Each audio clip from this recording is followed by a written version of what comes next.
Deus Criador. Como é bom nós podermos glorificar a Deus pelos seus atributos, por aquilo que Ele é. Hoje pela manhã, falando acerca de Deus, nós trouxemos à memória pelo menos 3 de seus atributos. Ele é Deus Criador, e por isso Ele é dono, Ele é soberano, Ele é um Deus Espírito, e por isso Ele se distingue de nós, Ele não é como nós. Ele é um Deus imutável, e isso faz com que Ele seja digno de toda a confiança, porque aquilo que Ele falou, Ele tem poder e vai cumprir. Maravilhoso é poder descansar na convicção daquilo que Deus é. As crianças, elas vão vir à frente, nós vamos orar com elas, e elas vão ter um tempo também de reunir-se em torno da palavra, vão poder crescer nela. O berçário vai estar disponível, tá? Nós não vamos ter ninguém no berçário, mas os pais que estão com filhos bem pequenos, que se virem desconfortáveis no público, podem se dirigir ao berçário.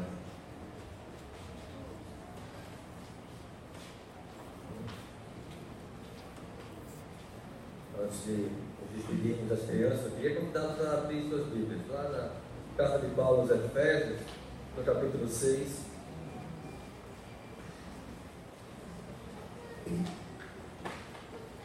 Carta de Paulo aos Efésios, capítulo 6, nós vamos ler os versos 1 ao 3. Vou deixar as crianças aqui ainda para elas saberem que a gente vai falar delas também. Carta de Paulo aos Efésios, capítulo 6, versos 1 até o verso 3, verso 1 ao verso 3. Diz assim a palavra do Senhor. Carta de Paulo aos Efésios, capítulo 6, do verso 1 ao verso 3. Filhos, obedecei a vossos pais no Senhor, pois isso é justo. Honra teu pai e a tua mãe, que é o primeiro mandamento com promessa, para que te vá bem e sejas de longa vida sobre a terra. Louvado seja o nome do Senhor. Vamos meditar nessas palavras até aqui. Eu convido a igreja a fechar seus olhos, as crianças a fecharem seus olhos. Nós vamos orar nesse momento. Pai bendito, Todo-Poderoso Deus, louvado seja o Senhor por ser um Deus Criador. Que nós possamos te celebrar o nome do Senhor enquanto nós vivemos. Os teus maravilhosos feitos, a tua criação. Que nós possamos olhar para a tua criação e saber que existe um Deus e que nós saibamos te glorificar como Deus e não sejamos como aqueles impuros citados lá no capítulo 1 da carta de Paulo aos Romanos, que não te glorificaram como Deus, antes glorificaram a criatura em vez do Criador e fizeram coisas perversas. Que nós nunca sejamos assim, Senhor. Que o Senhor seja o fundamento da nossa adoração. Que a tua palavra seja o meio pelo qual nós aprendemos a te adorar. E que possamos fazê-lo sempre segundo a tua vontade. Ó Deus, tem misericórdia de nós. Somos pecadores. Cometemos falhas e o nosso coração, tantos amores têm competido com o nosso amor a ti, Deus, mas nós te clamamos, Pai, pelas tuas misericórdias. Tem misericórdia de mim, Pai, que não venha comprometer a pureza da tua palavra com a minha própria impureza. Tem misericórdia da tua igreja, que possa aprender do teu querer. Que o teu Santo Espírito fale aos nossos corações, grave a tua palavra em nossos corações e que aprendamos a andar nela, Senhor. Que ela seja a luz que ilumina os nossos passos e clareia as nossas decisões e nos instrui a te louvar e a te adorar. Em nome de Jesus, Deus. Amém.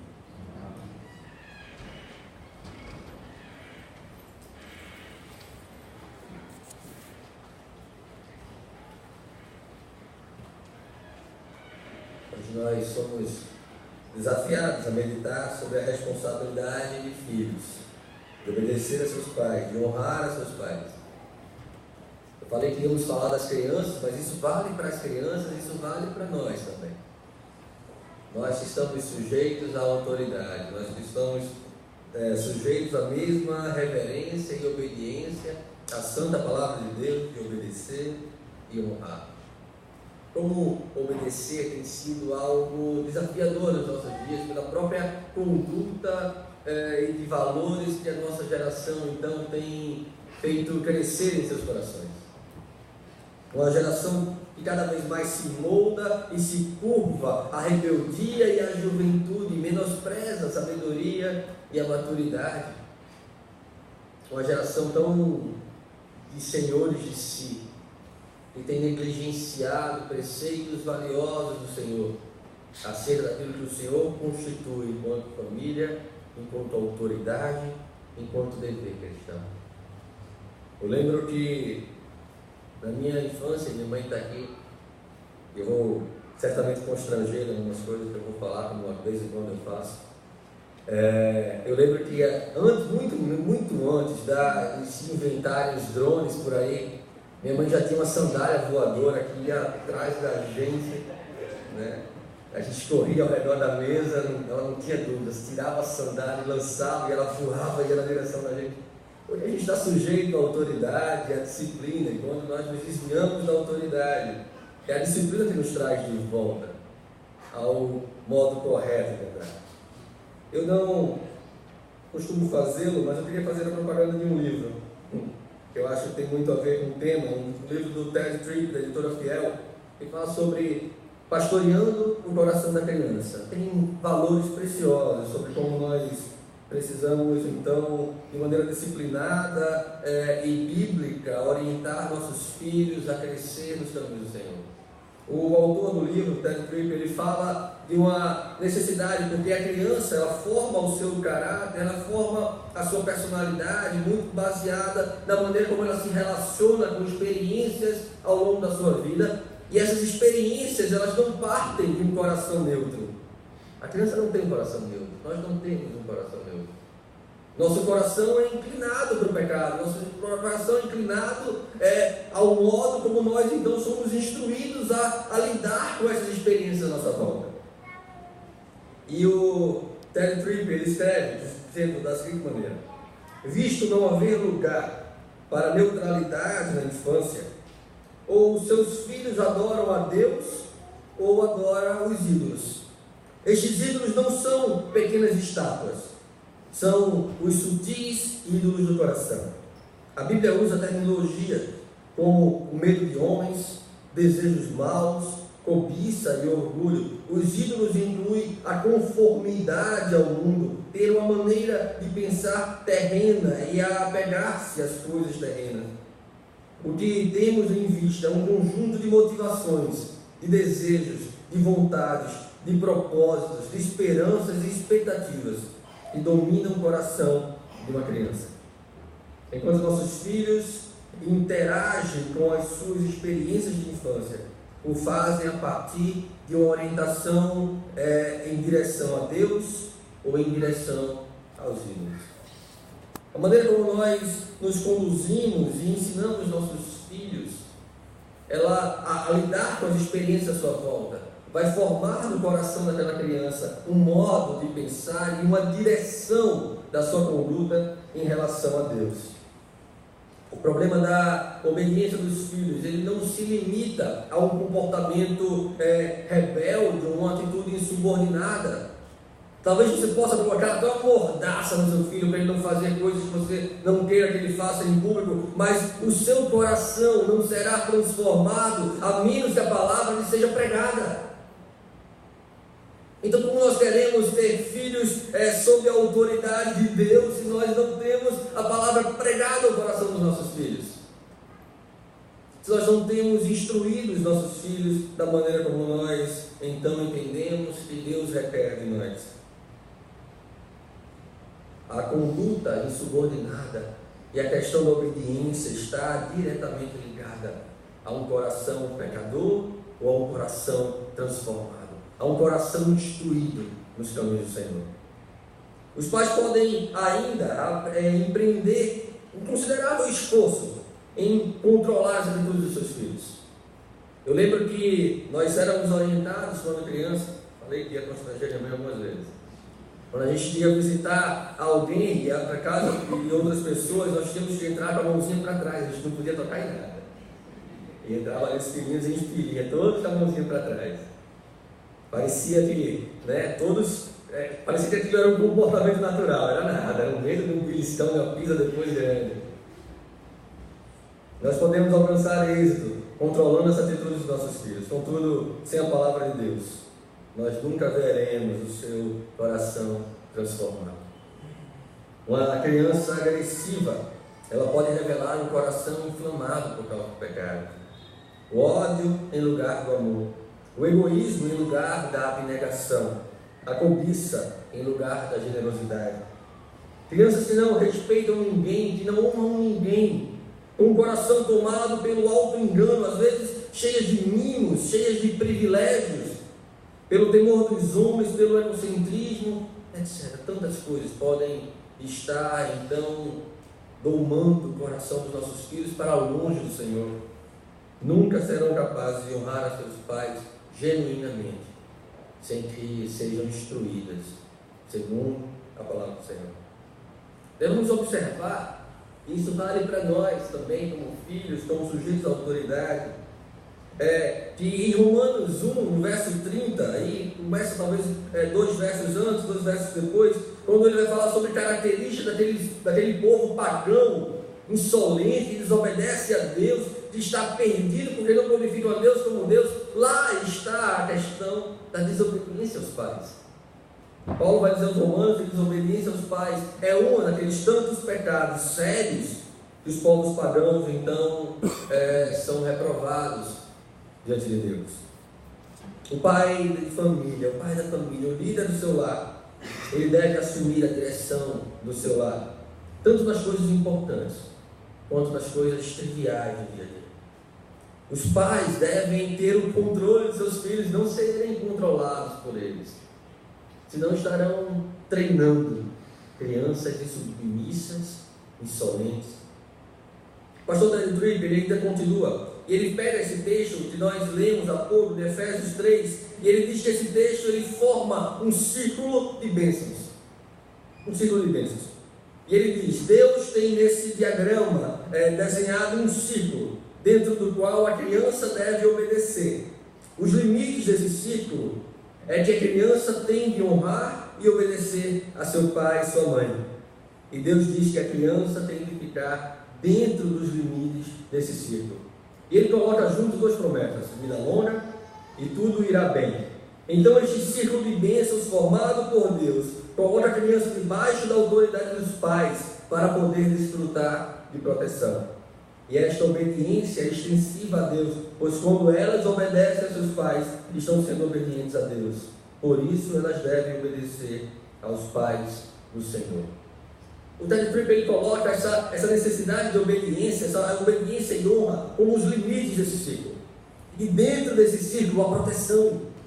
E dentro desse círculo de obediência e honra, a preservação, a promessa, há um estar, há um deleitar-se na vontade do Senhor, de submeter-se à vontade do Senhor. Fora desse círculo, não, fora é perigoso. Fora da autoridade dos pais, fora da autoridade constituída por Deus, é perigoso, estamos sujeitos ao perigo. A promessa está dentro do círculo, sob a autoridade, sob o limite de obediência e de honra. João Calvino chama essa relação de obediência e honra no texto de Paulo de uma sinédrome, é uma relação da parte explicando o todo. Essa obediência é uma maneira de nós honrarmos é maior, é o todo, obediência é a parte. Quando nós obedecemos a Deus, nós honramos a Deus. Quando nós obedecemos aos nossos pais, nós honramos os nossos pais. Existem várias formas de nós honrarmos aos nossos pais e a Deus, mas uma delas, certamente, Paulo coloca aqui, então, os Efésios aqui, a obediência é uma dessas formas, de uma forma maravilhosa. Então, a ordenança que nós temos, em primeiro plano, no nosso primeiro verso aqui, capítulo 6, verso 1, é que nós devemos obedecer. Obedecer é obedecer sem desafiar, é obedecer sem desculpas e sem atraso. É uma submissão respeitosa a alguém com autoridade. Sim, isso vale para nossos filhos. Sim, isso vale para nós. Obedecer sem desafiar. Obedecer sem desculpas. Obedecer sem atraso. Não é quando minha esposa me pede para lavar a louça, eu digo, já terminar aqui, mais uma série, mais um filme, mais isso, mais aquilo, e está a madrugada e a louça continua lá na pia. Mas é obedecer sem desafiar, sem desculpas e sem atraso. Paulo não se dirige aos filhos daquela congregação. Paulo então se dirige aos filhos daquela congregação com um imperativo: obedecei, pois grande é o dever dos filhos em obedecer a seus pais. Volta teus olhos para o verso 1 do texto que nós lemos.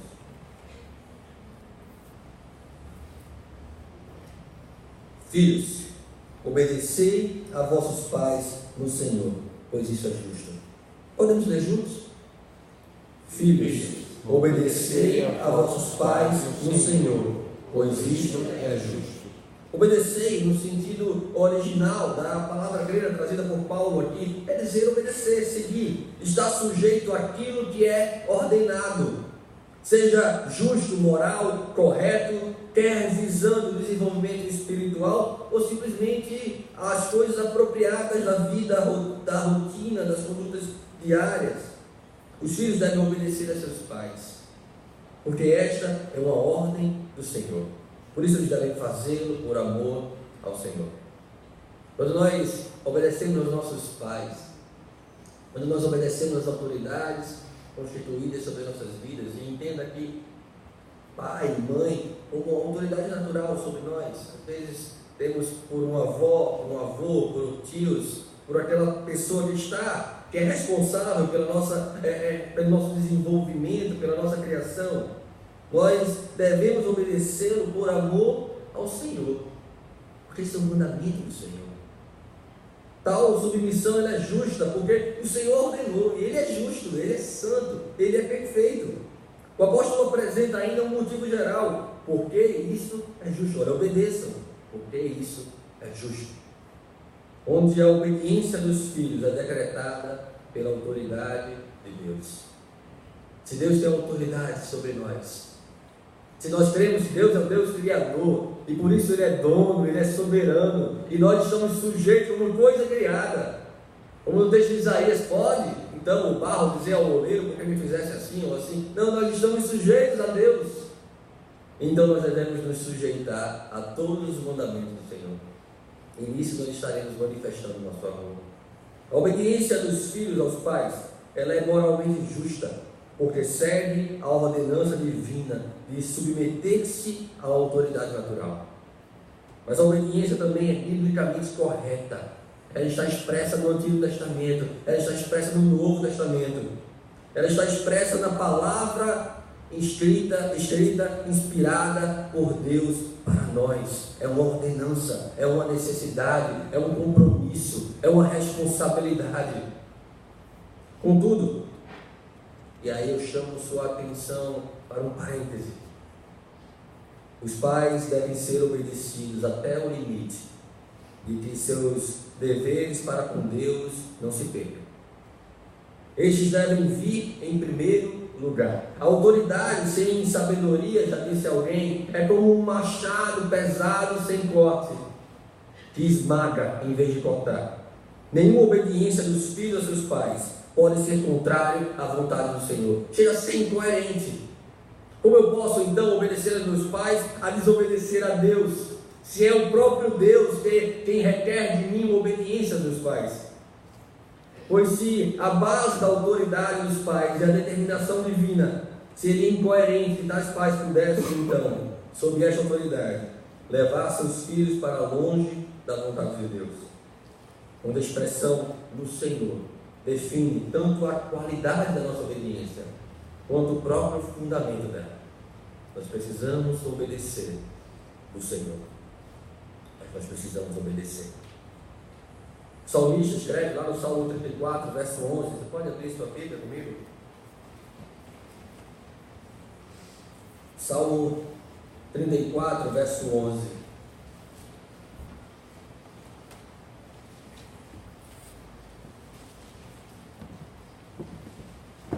Diz então o salmista: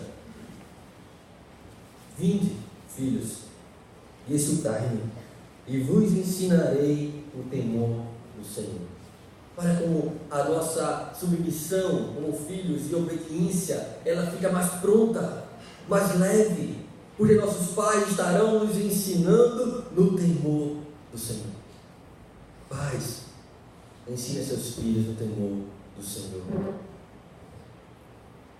É sobre a obediência que encontramos o lugar seguro de desfrutar do cuidado dos pais e de Deus. É dentro do ciclo, não fora dele. Abandonar este lugar é estar em perigo, e somente a correção e a disciplina, quer seja por meio da conversa mais dura, quer seja por meio de um castigo, de uma preservação ou uma privação, ou mesmo pela sandália que voa em nossa direção, mas nós precisamos nos voltar para o caminho da disciplina, para o caminho da obediência. E nós seremos sempre disciplinados por pais que nos amam, a voltarmos aos caminhos que nós devemos então seguir coerentemente com aquilo que temos aprendido. O puritano Matthew Henry, ele comentando esse versículo, ele diz: seus pais ensinam boas maneiras a vocês e isso vocês devem obedecê-los. Eles ensinam o que é bom para vocês e nisso vocês devem obedecê-los. Mas a principal área que vocês devem obediência a eles são aquelas concernentes ao Senhor. Pais devotos ao Senhor instruem a seus filhos a guardar os caminhos do Senhor. Se os filhos forem obedientes a pais piedosos e tementes a Deus, eles estarão também no caminho de se tornarem obedientes a Deus e serem também piedosos com seus pais. Essa obediência que Deus requer dos seus filhos inclui reverência interior, mas ela também inclui evidências exteriores, prática. É uma obediência que carrega respeito, que carrega honra. Então nós nos encaminhamos para o reforço do primeiro verso, quando Paulo então chega a dizer: não só obedecei a vossos pais no Senhor, porque isso é justo, mas honrai. E aí vem o todo, não só a parte de obedecer, mas honra teu pai e a tua mãe, que é o primeiro mandamento com promessa. E a palavra honra aqui quer dizer valorizar, estimar, ou seja, honrar por meio de respeito apropriado, do que também inclui certa reverência. O preceito honra teu pai e tua mãe compreende todos os deveres, pelo qual o amor sincero e o respeito que os filhos devem a seus pais podem ser expressos. Se nós falamos sobre parte, sobre algo que evidencia essa honra, que é obedecer, agora Paulo fala sobre honrar os seus pais, que vai muito além da parte de obedecer, mas abrange, abraça todos os deveres que o Senhor requer de nós como filhos em relação aos nossos pais.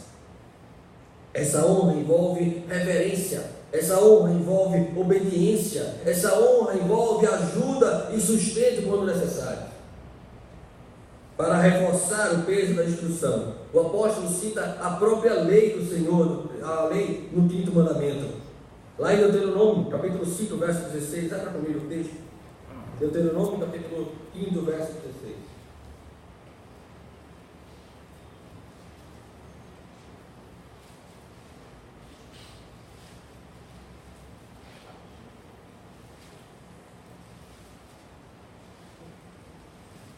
Diz a palavra de Deus: honra a teu pai e a tua mãe, como o Senhor teu Deus te ordenou, para que se prolongue os teus dias e para que te vá bem na terra que o Senhor teu Deus te dá. Bem longe de abolir a lei que nós temos expressa no Antigo Testamento, o próprio Cristo, ele confirma a lei em Mateus 15:4, quando diz: porque Deus ordenou, honra teu pai e a tua mãe, e quem maldisser a seu pai ou a sua mãe, seja punido por morte. Nós aprendemos na base da teologia bíblica que honrar o pai e mãe, expresso como mandamento do Senhor, é honrar toda a autoridade natural constituída sobre as nossas vidas. É estarmos subordinados às autoridades que então são colocadas sobre nós. e a elas nós precisamos honrar. São superiores em autoridade, são superiores em posição.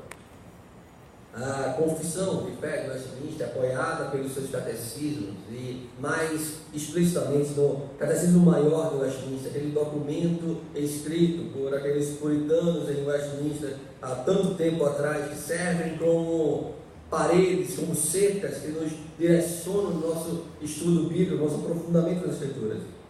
Ele traz na pergunta 127, qual é a honra que os inferiores devem a seus superiores? Falando sobre esse quinto mandamento. E ele responde, ele traz a resposta com base bíblica. A honra que os inferiores devem aos superiores é toda a devida reverência sincera, em palavras e em procedimento.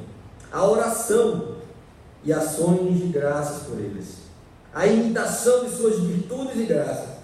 A pronta obediência aos seus mandamentos e conselhos legítimos. A devida submissão às suas correções, a fidelidade, a defesa e a manutenção de suas pessoas e autoridade, conforme os seus diversos graus e a natureza de sua posição, suportando as suas fraquezas e encobrindo-as com amor, para que seja uma honra para eles e para o seu governo sobre nossas vidas. Nós devemos uma honra tal, que abrange a nossa atitude de orarmos pelos nossos pais e responsáveis, de imitar as suas virtudes, de aprender com eles, de sermos submissos à sua disciplina e correção, de abraçarmos até mesmo as suas fraquezas com amor, porque isso irá honrá-los. Tamanha é a responsabilidade de nós, filhos, de nós, crentes, de nós, igreja.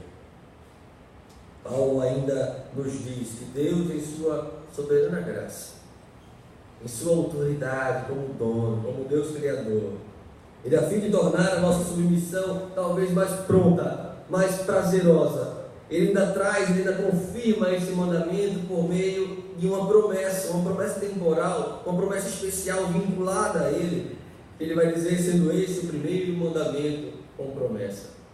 Talvez alguns críticos possam dizer, não, mas este não é o primeiro mandamento com promessa, porque quando a Bíblia traz o mandamento de que nós devemos guardar o sábado, ele fala sobre a bênção sobre gerações, maldição sobre gerações. A verdade é que ali nós temos sim promessas gerais acerca de toda a ordenança de Deus, mas essa promessa que é carregada aqui no quinto mandamento, ela é específica, ela é própria dele.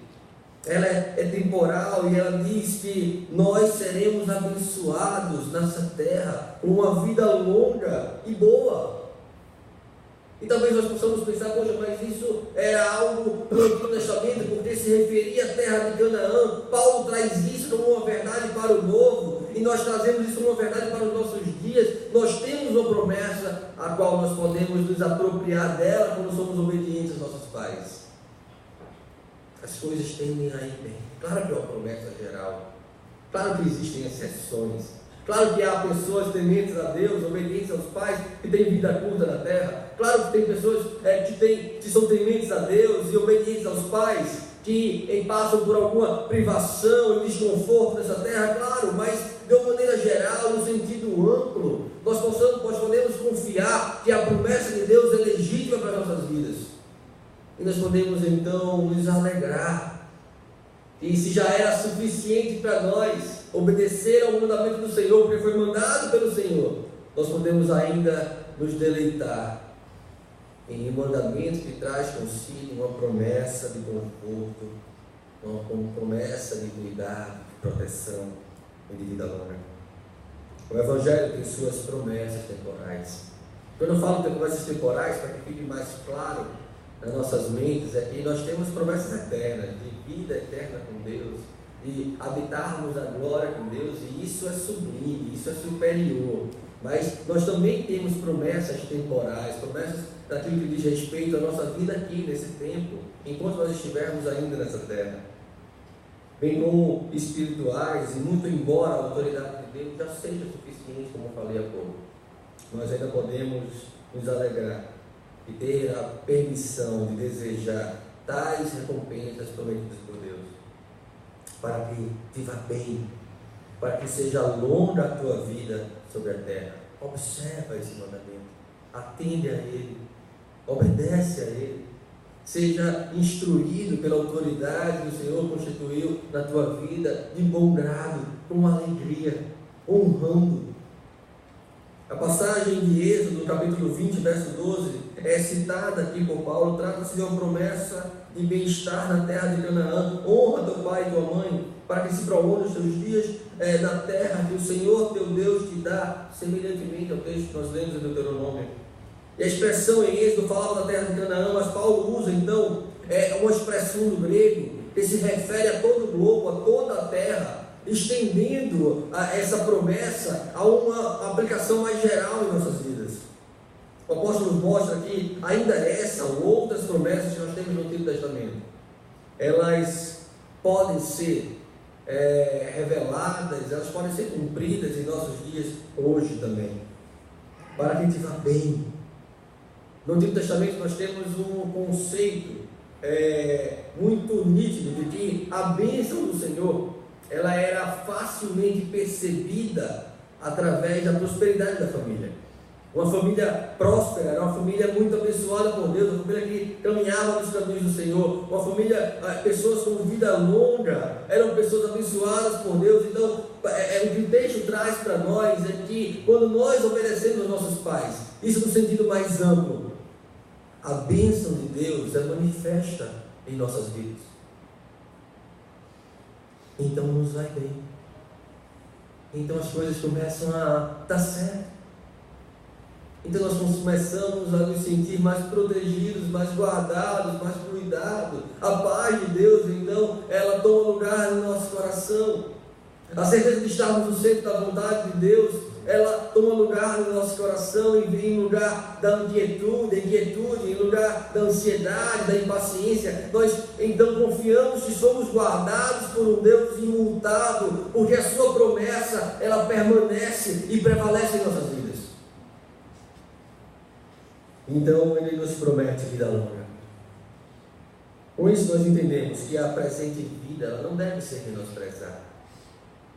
Quando nós temos na palavra do Senhor, olhando para nós e dizer, olha, se vocês forem obedientes, vocês vão ter vida longa. Só isso já é suficiente para nós entendermos que em meio a todos os dons que nós recebemos de Deus, o viver nesta terra também é um deles. Não deve ser menosprezado.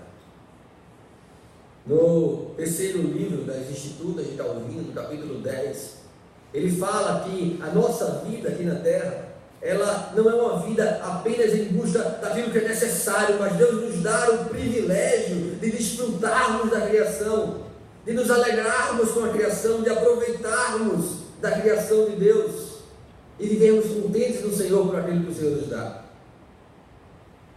para que tenhamos vida longa. Deus pode conferir vida longa na terra aos obedientes, e o presente texto promete exatamente isso aos filhos que obedecerem e honrarem seus pais, mas de acordo com a vontade do Senhor, a vontade revelada do Senhor, as Escrituras sagradas, inspiradas por Deus, que trazem toda a sabedoria necessária para que nós tenhamos uma vida boa, para que tudo nos vá bem. Nada há de errado com essa promessa, ela é desejável. Ainda que talvez não seja a bênção mais sublime, é claro que estar com Deus na eternidade é muito maior. É claro que aquilo que nós temos prometido em Cristo, na glória, quando tudo isso se consumar, é muito maior. Mas quem não quer ter também uma vida segura, protegida também nessa terra? Em meio a uma cultura que idolatra a juventude e a independência e a rebeldia, temos um contraste ético e moral nas Escrituras. Nós precisamos obedecer e nos submeter à maturidade, à autoridade, aos nossos pais. A autoridade dos pais, ela tem sido constantemente enfraquecida pelos valores do nosso tempo, mas ela é fortalecida pelo preceito bíblico: obedecei, honrai. A perfeita obediência é mais uma vez exigida dos crentes. Obedecei, isso é justo, diz a palavra do Senhor. Honrai, isso é um mandamento, diz a palavra do Senhor. Vivam bem, tenham vida longa, isso é uma promessa. Foi Spurgeon que, atentando à necessidade de observarmos as coisas de Deus com o maior deleite, disse a seu filho: meu filho, se Deus te chamou para ser um missionário, eu ficaria triste ao ver-te reduzido a um rei. Nós precisamos ter em mente aquilo que de fato precisa ser a prioridade da nossa educação quando estivermos pastoreando o coração dos nossos filhos. Nós precisamos ter em mente de fato aquilo que é o valor mais sublime, aquilo que é de fato dar o nosso melhor, que vai muito além de educação e dinheiro, conforto e comida na mesa. Dar o nosso melhor é dar o nosso melhor exemplo de compromisso com a palavra do Senhor. Dar o nosso melhor aos nossos filhos é poder fazer, poder permitir que eles possam ver em nós as virtudes necessárias de um cristão genuíno, comprometido com a palavra de Deus, com a autoridade de Deus, com o querer de Deus, com a obra de Deus. Incrustado ao quinto mandamento está todo o nosso dever de amar o nosso próximo como a nós mesmos e todos os nossos próximos. Sendo no sentido primeiro, a obediência e honra dos nossos pais terrenos nos dá vida longa na terra. A obediência de Cristo ao Pai Celestial é imputada a nós como uma vida longa, eterna nos céus. Ele foi obediente até a morte e morte de cruz, honrando a vontade de seu Pai. Cristo orou: meu Pai, se possível, passe de mim este cálice, todavia não seja como eu quero, e sim como tu queres. Nós teremos um exemplo de filho capaz de obedecer e honrar ao seu Pai. Cristo é novamente a régua. Cristo é novamente o modelo. Tende em vós o mesmo sentimento que houve também em Cristo, crescendo no Senhor, que nós possamos então também crescer diariamente na graça de honrar os nossos pais terrenos, para a honra ainda maior do nosso Pai Celestial. Que essa seja a inclinação do nosso coração, que essa seja o alicerce da nossa educação, que nossos filhos possam crescer vendo em nós filhos que obedecem ao seu Pai Celestial, filhos que obedecem aos seus pais terrenos, então eles possam aprender de nós aquilo que eles precisam ser no Senhor. Louvado seja o nome do Senhor e que Ele tenha misericórdia de nós.